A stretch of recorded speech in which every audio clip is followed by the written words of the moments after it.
Special guest in conversation. I'm tempted to say he's an old hand at this. He's been in more radio studios than I've probably had hot dinners. The last time we spoke, it was another one of his self-help books, because he is the master of the self-help book. He sold over 10 million copies. So I'm not going to talk about instant influence and charisma. Instead, I want to know about the fact that you're getting married this year, Paul McKenna. Yes. And in every paper today, there is a feature on you. Is there? Yes. I've just cut this one out of the Telegraph. McKenna found true love by a spreadsheet. Because he decided, obviously, at the ripe old age of over 20, to get married. Yes. Were you looking for a suitable partner? Well, do you know, actually what happened was a friend of mine who's he's a life coach in LA, and he said, do you know, I've noticed you date a lot of pretty girls, but you don't necessarily get on, or you don't necessarily like them. I said, yeah, I suppose so. I hadn't thought about it. But he said, why don't you think, who do I like to be with, and who do I feel really attracted to? And so I sat down and had to think about it, and it was like a spreadsheet appeared in my head, and I realised it was Kate, who I work with and have worked with more than 20 years, ladies and gentlemen. And I felt a bit guilty at first. I thought, I can't say anything or do anything about it, because we worked together, and she had been recently bereaved. Her fiancé had died suddenly. And we were sitting one night in my kitchen having a glass of wine after work. And I said, tell me something about me that, I don't know. And she said, I love you. I said, oh my God, I feel the same way, And so it felt a bit naughty at first, because, we were working together. Naughty's good. Yes, it did. I know, I was enjoying it. But it was also difficult to adjust, because having known, the best way to put it is, one of my friends said, the good thing is she knows you. The bad thing is she knows you. And so, we get on great, though. That we laugh a lot, and in a way, I suppose it's strange, because I've never really felt this way about somebody. I've had lots of relationships with fun. Shallow relationships? I think I have. Are they just on a physical level? Yeah, I think many of them have been that. I'm sad to say, but But do you not feel, because I always think the more famous you are, and the richer you are, and the more successful you are, that you become a target for people. It's very easy in our business, as you know, for people to be drawn to you. You think, oh, they really like me. And you think, do they like me, or do they like what I've got? Yeah, absolutely.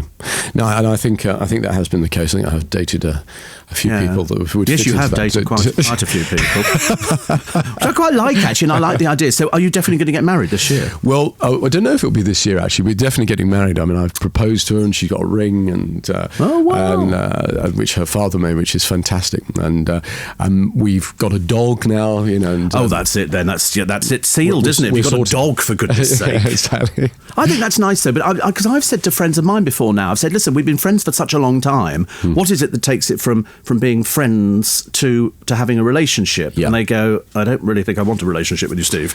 And I've actually decided I don't want a relationship. Yeah. Some people want a relationship. I don't want one. Yeah. Whereas you had lots of different relationships because you're in a position to meet lots of people. Yeah. Whereas I also meet lots of people, but I just don't want relationships with people. Well, do you know, I felt the same way, and I was very happily single, and then suddenly, out of the blue, this occurred, and so I got to say, I didn't think I wanted one, but when it came along, deep down I must have. How wonderful. How nice. And as you just say, she knows you. She knows you very well. So there ain't going to be no surprises there. So watch this space. There was a rumour, I think, in the papers a couple of weeks ago that Simon Cowell was going to be your best man. He indeed is going to be the best man. Is he going to be best man? Yes. I know a few people who are going, I wanted to be best man. I wanted to be best man. You've got a few people vying to be your best man. Would it be a big lavish event or small? Do you know, I think it will be a very eclectic mix of people, because I know people from all aspects of show business, and through to sports or journalism or wherever, and science, all different kinds of worlds, and it'll be nice to get those people together, for an event. I do like a good party. Yes, you do.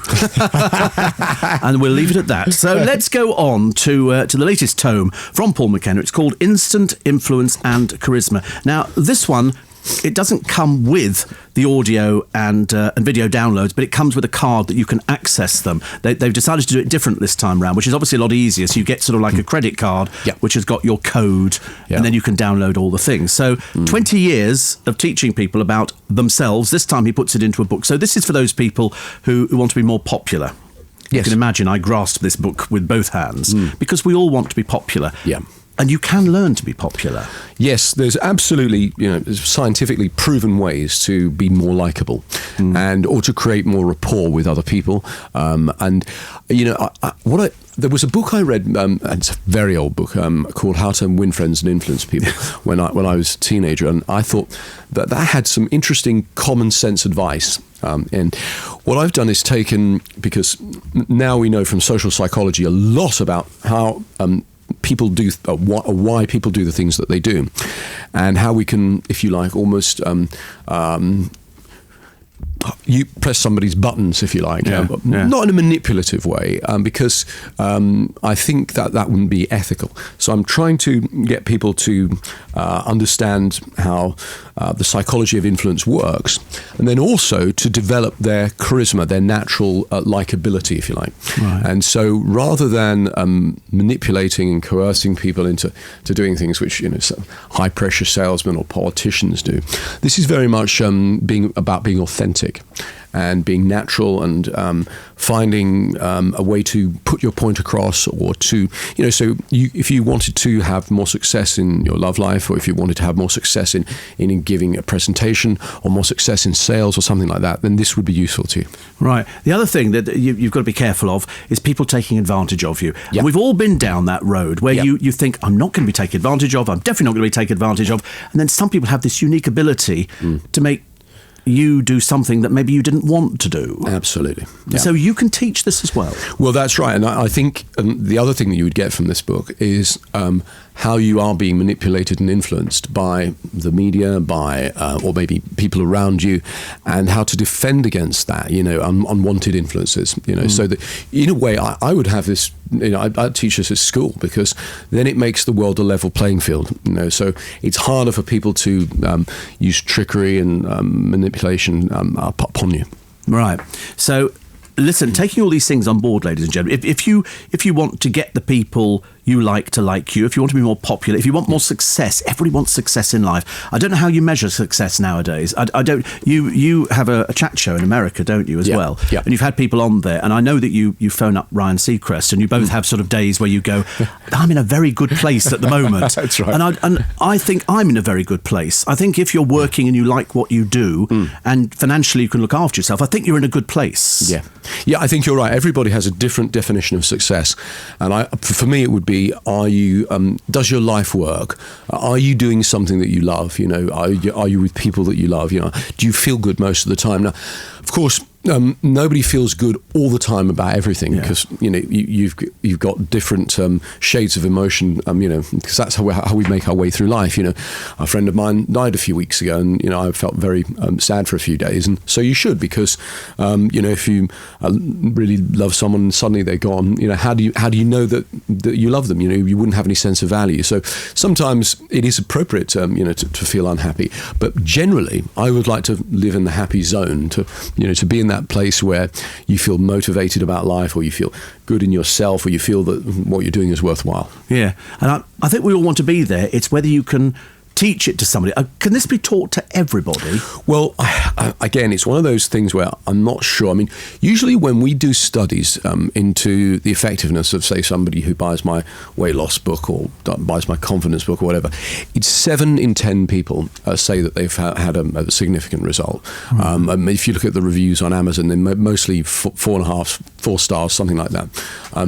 4 out of 5 stars. So, I wouldn't say that what I do works for everyone every single time, because I don't know anything that does, but what I do works for most people most of the time. Right. So In other words, if you think you're missing something, you can learn it. It's like dieting.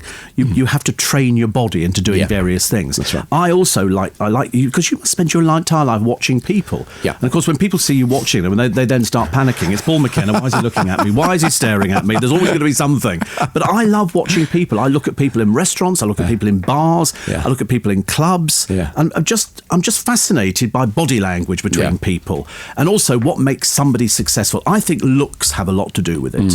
I'm not saying necessarily all good-looking people can be successful, but sometimes I look at really good-looking people, and I think if you had my personality, you'd be a sensation. You'd be an absolute sensation. Luckily, I don't have the looks, so I had to develop the personality. But I learnt that through bitter experience, because you weren't around in my early days. It's a disgrace. I think there's a lot of truth in that. That sometimes. If you don't feel good about the way you look, I mean, I didn't when I was younger. I felt quite nerdy. See, but you're quite a natty dresser now. Yes, I know. I think that is one of the things. Is wearing a nice suit does feel makes you feel different than if you're in t-shirt and jeans. Well, certainly I feel that way. Yes, you're quite right. All right, very quick break. More from instant influence and charisma from Paul McKenna after this. Special guest in conversation. He whizzes about across the world. He's America, he's here, he's Barbados, he's there, he's back here, he's over there again. You didn't drive in today, did you, Paul McKenna? No, You keep a car here. I do, but actually I have a driver because then it's easier to get around town. Yes. Yeah. I think Andrew Lloyd Webber has a taxi. Does he? He has a black taxi. Wow. And so he can park it anywhere he likes. Oh, wow. And so he whizzes about the West End and can do his bustling. business. Wow. You must get one. Instant influence and charisma. It comes with a download. It comes with a card inside, and on the back is a code. And then you can go onto the website and you can download everything. So there's no excuse for not learning all these things which Paul is teaching you. And he's done it in such a way that it's easy access. It's not a complicated book. If ever you've bought any of Paul's books before about smoking or weight loss, you know that they're done in such a way as to appeal to everybody. There's no highfalutin words in here. It's all basic stuff that you can learn quite easily, and you can read it quite easily. It's not little tiny words. No, I know. The way I look at it, Steve, is that the person who buys one of my books is buying a solution. Yeah. So, they're not interested in science or psychology, but they just want to lose weight, or they just want to quit smoking, or they just want to become more confident, or they just want to sleep better at night. And one of the things that I think has been very helpful is putting in the past we put CDs, and as you say, there's now like a credit card that has a PIN number where you go to the website and you just download the audio, which is a hypnosis session, or the video where I actually I explain some techniques to you, and you can watch them on your computer or your television, and that's actually that added value I think has really helped, because as I say, the person who buys my book, I think they're not particularly interested in science or psychology. They might be a blue collar worker from Bradford, or something like that, or they might be an academic person. It doesn't matter, but I want to be able to speak to people in an everyday conversational sort of way, rather than it be very intellectual. And in fact, this book it was quite hard to make some of the very complicated psychological procedures simple, because I think that's really one of the appeals of the books, is they're an easy read. Yeah. Did you learn this being a broadcaster? Was it that sort of, you've got to pitch it at a level that most people understand? I think that is exactly where it came from. Yeah, I think having been a radio broadcaster, and also, when you talk to anybody just in a conversation, you can see whether they're getting what you're saying or not. And I've spent years speaking to people, and working as a therapist, having to understand, how somebody does a particular thing, what sequence of pictures and sounds they make in their head, leads them to a certain, problem. So if somebody comes to see me who's got a fear of flying, I say, if I'm going to stand in for you for the day and make myself scared, how do I do it? And they say, oh, well, I picture, getting on the airplane and then it crashing and all sorts of stuff. And I say, because I have a different sequence of pictures in my head. I imagine getting on the airplane and relaxing, and feeling good and thinking about where I'm going. So over the years, I suppose I've spent a lot of time interior decorating other people's minds. Yes. It's a very good description. And because a lot of people come to you privately, don't they? It's not just, Paul just doesn't do the self-help books, which, I mean, have sold millions and millions around the world, but also he deals with private clients. People can go and see you, and all sorts of famous people. To me, it's lovely you get famous people there, but that means that he'll talk to anybody. Okay, you don't have to be Sarah Ferguson or whoever. You can be anybody if you want the advice, but you can pick it up from the books, and you get it for a lot cheaper as well if you do the books and you do the self-help tapes. Because selling I don't know how far in advance your mind works. And when you started thinking about this book, when did you start thinking about this one? Do you know, I started thinking about it about 2 or 3 years ago, and I couldn't find a way to make it not seem manipulative, a bit icky. And so I actually had to park it to one side, and then suddenly it began to come through. So I usually have like a 10-year plan. I think quite far ahead, but I've just come to the end of my 10-year plan, and I'm actually in a place now which is good and bad. I mean, I like being focused on the future, but at the moment I've got several different options. In fact, in some ways, I've got quite a bit of flexibility that I wouldn't normally have. Right. So I can go in any number of different directions. What I want to do is think through very carefully the consequences of heading off in a particular direction. I spoke to somebody earlier on about you, and they said the one thing you'll always learn about Paul McKenna is he's meticulous with attention to detail. They said he knows exactly what he wants, and say, yeah, that's very nice. How about we just do that? You know exactly what you want. You're that focused in your mind. Yeah. And have you learnt that over the years? Yeah, absolutely. When I worked as a radio broadcaster years ago, I actually I remember doing a process where I went off into the future and imagined what would happen, and I thought, oh, okay, so I'll be older, and I'll still be working in radio, etc. But I asked myself this question: What would you do if you knew you couldn't fail? It's a lot of the American motivational speakers use this. What would you do if you knew you couldn't fail? And I thought, actually, I would prefer to be a hypnotist. I'd like to be on television. I'd like to do self-improvement products, or meet interesting people from all walks of life. And then I thought, well, who would I have to become in order to do that? And I thought I'd have to dress differently. I'd have to educate myself about certain things. I'd have to, I suppose, I'd have to take some risks as well, take some chances. And indeed, that's what I did. And, I've ended up in a place further than I imagined I could be. I never imagined I would, I'd be living the life that I have. But at the same time, it comes with it some challenges. I wouldn't say that it's all been a smooth ride. It's been a bit of a roller coaster at times. Certainly has. But I go back as far as the Dominion Theatre shows, so I saw it evolve. Oh God, yeah. And how it sort of built up and built up and built up. And you top man in your business, and then you obviously thought, well, this can't go forever. Yeah. This can't go forever. Let's diversify. And I know that you used to sort of sell your cassette tapes at the shows as well. Yeah. I think I've still got one somewhere. because people bought into it, because you were the only person doing it. You were doing something innovative. Now it's far more of an art. It's far more focused. It's far more psychological. It's far more, listen, these things aren't straightforward, but I'll bring it down to a level that you all understand. Yes. I mean, that was the thing. I used to look at the self-help section in a bookshop, and it got to the point where I thought, I think I could do better than this. Yeah. I mean, everyone seems to be saying the same sort of thing over and over again. And so I wrote a book called Change Your Life in 7 Days, and I was surprised. It suddenly became a massive. It sort of built over a few months, and then it suddenly smashed as a #1 bestseller, and sold all over the world. And so I suddenly realised that perhaps I might have a talent in this area to communicate complicated self-help ideas in as simple a way as possible. And you did. Yeah. And you did. And the success has sort of rolled on. I mean, you are known as the #1 seller of these things. More and more people come to you for guidance. Yeah. The chat show is an interesting prospect. Yes. Where you talk. A lot of the people you talk to are friends of yours, which I think is really difficult to talk to somebody you know.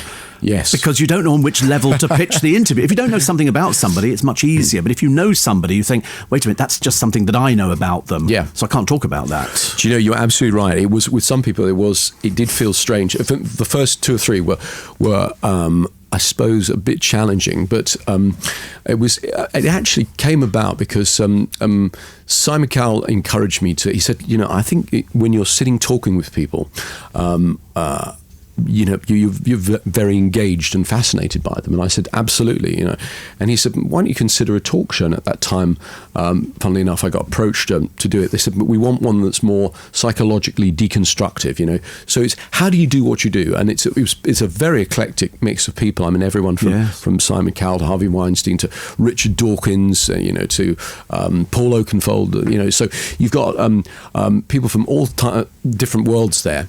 But every one of them has something fascinating and unique to tell you, about how it is that they do what they do. Yes. And that's really the sort of basis of it. I actually think that, I've said to friends of mine before, every person has got a story. Yeah. Every person even people in the studio now, they've got stories. Some of them probably never see the light of day, but everybody's got, if you sit down with them and you talk to them, gradually people open up and tell you things. Yeah. You see, there'll be people listening going, he knows Simon Cowell, because Simon Cowell's on television and he's worth zillions of pounds and all the rest of it. And you think, what do you talk about when you're with him? Do you sit down and have a sherry and go, well, busy year last year, Simon? And he goes, well, you sold another million, so that was good. What do you talk about?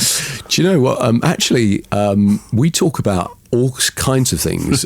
I mean, obviously we talk about people in show business, but then sometimes we we'll have a conversation about what's going on in the world right now, and how it's changing. So some of it can be quite deep. He's a very strategic thinker. He thinks about all kinds of different options, like a chess master. He's got very he's actually a great source of inspiration and advice for me, and he's been a very, very good friend to me.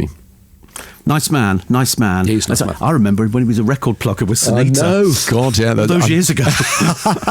And I'm still in the business. Anyway, it doesn't matter. Listen, it's a super book. It's another one to add to your ever burdening sort of shelf full of awards, I should imagine. Well, I hope so. I mean, I really did put my heart and soul into this book, and there was. There was a point where I'm very happy with it now. I think it reads well, but there was a point where I was thinking, this is 7 out of 10. This is not working for some reason. I don't know why, and I really had to work at it because I'm a bit of, as you say, a bit of a perfectionist, and there was a point where I suddenly thought, this is as perfect as I can make it now, and so I've got to let it go. There's a point you actually have to deliver it to the publisher. Yes, we were up to the wire. Yeah. We were up to the wire. Instant Influence and Charisma by Paul McKenna is out now. Thank you as always. Thank you, Stu. It's lovely seeing. God bless. Did they stop you going? That was a bit of a myth. No, they didn't stop anyone doing anything. Were they worried you might have had a loose tongue or something? They said, well, this is what we're doing. That was never true. I do remember that was said at the time, that we were sort of banned from attending. No, they put it up, it's up on the internet. Never true. That was never true. The BBC would